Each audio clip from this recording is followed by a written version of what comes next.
दोस्तों, आज अगर कोई अभिनेता चाहे कोई सिंगर के एगो गीत ट्रेंडिंग में चले जाता है तो केक पार्टी करता है, बड़का बड़का पार्टी करता है। लेकिन हमारे भोजपुरी इंडस्ट्री के एक अभिनेता है या यूँ कह लीजिए महान सिंगर है जिनका नाम है खेसारी लाल यादव।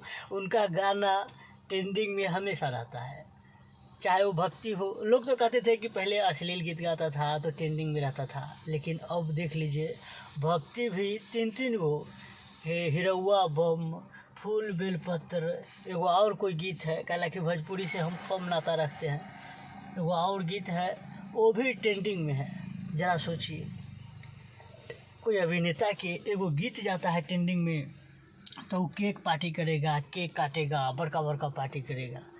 लेकिन हमारे भोजपुरी इंडस्ट्री में खेसारी लाल वो अभिनेता है जिनका गाना चाहे भक्ति हो या फिर रोमांटिक या फिर उनका फिल्म का ट्रेलर हो, कोई ना कोई हमेशा ट्रेंडिंग में रहता ही है। और आज भी 1 नंबर से लेकर 2 नंबर 3 नंबर तक भोजपुरी इंडस्ट्री में खेसारी लाल ट्रेंडिंग में म्यूजिक सेक्शन में लाइन से अपना दबदबा बनैले हैं। खैर, आपको क्या कहना है ट्रेंडिंग स्टार, हमारे ट्रेंडिंग स्टार खेसारी लाल के बारे में आप कमेंट में बताइएगा।